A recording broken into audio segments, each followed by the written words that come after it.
happened later. So that is how they were included. It is the colonial state which brought tribals into larger Indian society. But by bringing into the larger Indian society, you will find that there was also not giving but taking it away. So you bring them into larger Indian society. You take away the autonomy they had over their land and territory. You take away the what is called autonomy that they have, and you make them a subject of the colonial state. So what do you find? That what they had a territory, they had the land, they had the resources. They might be using it in a very elementary form, but nevertheless they had access to land, they had access to resources, they had their own autonomy, freedom, they governed themselves in the territory. But that they got eroded with the coming of the colonial rule. So in a sense, the colonialism, what it did, rather than giving anything, it actually took away many of the things which they had. And that actually continues even in the post-independent India, with the difference that in the post-independent India, after the adoption of Indian constitutions, there is also an effort, there is an attempt, there is a provision to give something to them. But that the legacy of taking it away did not come to hold, and let's be therefore take. So the adoption of the Indian constitutions,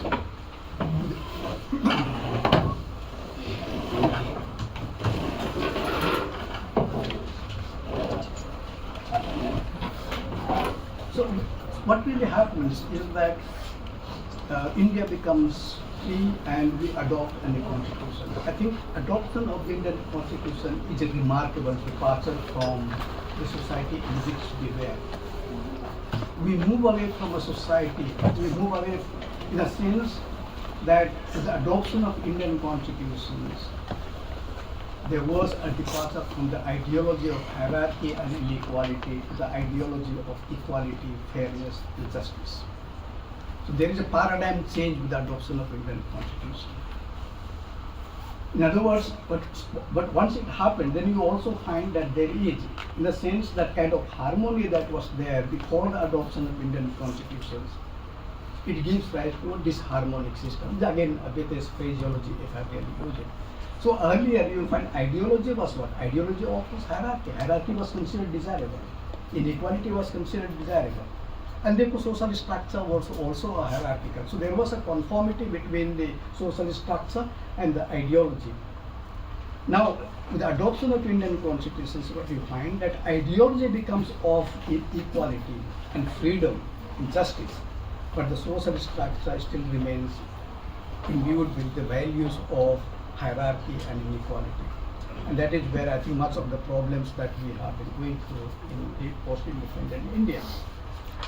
So because of this shift from ideology of hierarchy and equality to ideology of equality, freedom, you find that Indian state was obliged or mandated to extend something to this most marginalized community which was there, let's say, in the colonial state, which even during colonial period didn't give much except allowing missionaries to work, etc., etc.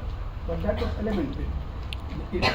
But it was appropriating it, taking away a lot of their things in terms of, for example, forest, what's called state management of forests as early as 1860s, and you can see how much forest has been gone under the control of the state to reserve forest, protected forest, and so on and so forth. They started minings and other things,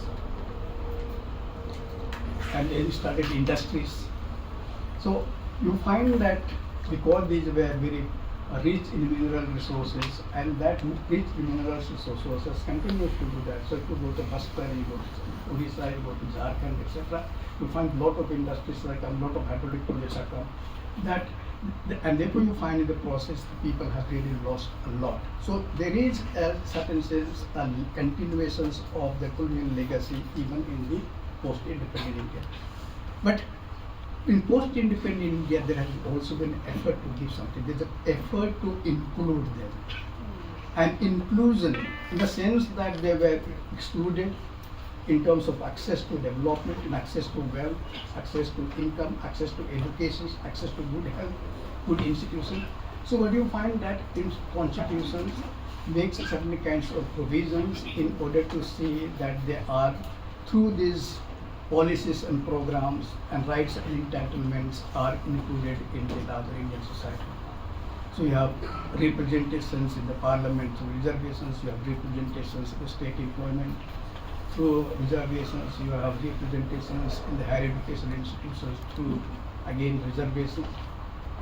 So this is a form of affirmative action program in India, but affirmative action is very extreme in the sense that we are trying to do affirmative action program through reserving.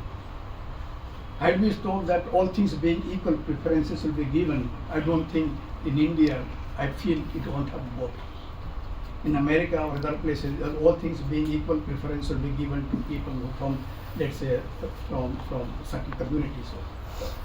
For that, I don't think. So I think the founding fathers of the Indian Constitution were very conscious that I think this idea of including, whether it's the Dalits or the OBCs or those other marginals, would not have really taken place, would not have been possible unless there was representations through earmarking certain kinds of allocations of quota for them. And that's why I think, so that becomes a very, very important way of thinking. So now you find that Dalits or Adivasis, let's say, now they are representing themselves in the parliament or state legislature. So it becomes inclusive.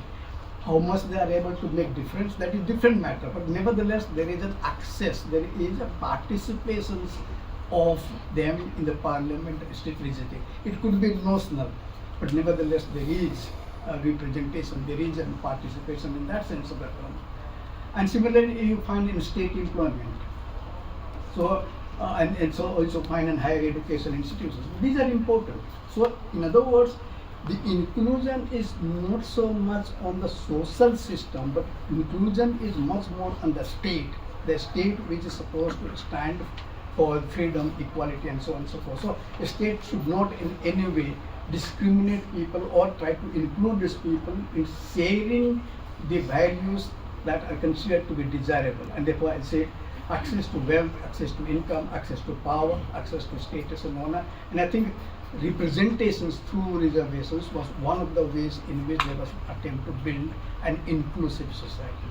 But that would not, that is not, that may be necessary, but is not sufficient. And that's why you find that socio-economic development also becomes a very important. So there it was, that's why you all talk about the directive principles of the Indian state, where it says that the state must take special steps to develop them economically, politically, socially, and culturally. That's how it says. And therefore, you can't go to universities if you are not have a primary education, if you don't have well-equipped primary education. So even if you can't take state employment. So you find that in order to avail them, you find that there was a need also for socio-economic development. And therefore development becomes something, a dimensions of including the people in the society. So it is only when they are developed through empowerment, either through capacity building, through educations and other, or through rights and entitlements, that they are really able to enjoy the rights which the Constitution has conferred on them. Otherwise, it would not really ever happen. Now, that is where you find that tribals, in fact, tend to be, there's a process, and that began in the post-independent India. But notwithstanding the 75 years, we find that they are the most marginalized segment of the Indian society today. If you look at the people living below poverty line, they are the highest even today. I think the last enumerations in SSO data says around 45 or 41% of the tribals are living below poverty line. I'm not really talking about the COVID period or the last 9 years, whereby things have really gone wrong, so it might have even swelled further. But nevertheless, before that, at least 41% of the tribals are still living below poverty line. If you look at the level of literacy, you find that the average literacy of the tribals is 59% as per the 2011 census. Whereas I think the literacy of in India is around 73 or something like that. If you look at the health indicators, again you find it is to be what's called far less than what is the status, the standard, let's say, for other segments of society. If you look at the people with malnutrition, what's called the maternal mortality, if you look at the malnourished children, you find that tribals have a disproportionate share of disproportionate share into it. So you find that despite these 50 years, you find they remain a socially excluded. And therefore, because of this, also they have been unable to access the kind of, let's say, access to state employment, access to what you call higher education institutions, etc. Now, I'm not really generalizing. If you look at this is general pattern, but if you within tribal society, if you look at, you find that there is some regions which have done very well. There are some regions which have not really done well. Which are the reasons which have not really done well, and why they have not done well? That is an entirely different question. But if you look at the Northeast in terms of education, in terms of health, in terms of people living well, it's much better. It is much better in South India. But if you really look at the heart of India, is the most deplorable conditions that we are. So sometimes I think so when you take the center ferry, and if you are near the center, your development status or development indicators are very good. I don't think that's really. Sometimes people in the periphery have much more autonomy and they have a greater chance of personal mobility and greater chance of having, let's say, things in terms of value in income or wealth and prestige rather than the center. So if you look at the distributions of the way in which tribal society you find, very good in the Northeast, relatively good in the South India and in the Himalayas, northern India, but in the hills. But heart of India is the pool of poverty, pool of illiteracy, pool of malnutrition as far as tribals are concerned.